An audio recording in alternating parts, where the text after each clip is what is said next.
9వ అధ్యాయము రాజవిద్య రాజగుహ్య యోగము అనేటటువంటిది అన్నారు. ఈ మధ్యమ షట్కములో భక్తి యోగం ప్రధానంగా వర్ణించారండి. ఇంతకు ముందేమో మొదటి షట్కంలో ఏమనుకున్నాం? కర్మయోగం అనుకున్నాం. మధ్యమ షట్కములో భక్తి యోగం ప్రధానంగా వర్ణిస్తూ ఉన్నారు. ఇతర ఉపాయాల కంటే ఈ భక్తి యోగానికి కలిగినటువంటి అతిశయాన్ని ఇందులో తెలియజేశారట. అది ఈ అధ్యాయంలో 2వ శ్లోకం చేత చెప్పబడింది. ఆ శ్లోకంలో ఈ భక్తిని ప్రశంసిస్తూ రాజవిద్య రాజగుహ్యం అనేటటువంటి అంటే విద్యలకు రాజు రహస్యాలకు రాజు అని చెప్పారట. రాజవిద్య రాజయోగం అనేటప్పుడు విద్యలకు రాజు రహస్యాలకు రాజు అన్నారు. రాజు అంటే ఏంటర్థం? శ్రేష్టమైనది అని అర్థం. విద్యలంటే ఏంటి?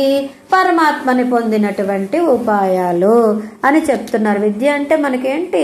పరమాత్మని పొందేటటువంటి విద్య, అది కదా మనకి ప్రధానమైనటువంటి విద్య. అటువంటి ఉపాయాలు అని చెప్తున్నారు.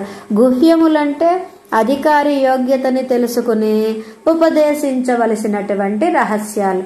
గుహ్యములంటే అధికారి ఎటువంటి యోగ్యత కలిగినటువంటి వారు, ఎవరు ఇక్కడ అధికారిగా ఉన్నారు అనేటటువంటి విషయాలను తెలుసుకుని దాన్ని బట్టి ఇక్కడ వారికి చెప్పవలసినటువంటిది అని అంటున్నారనమాట.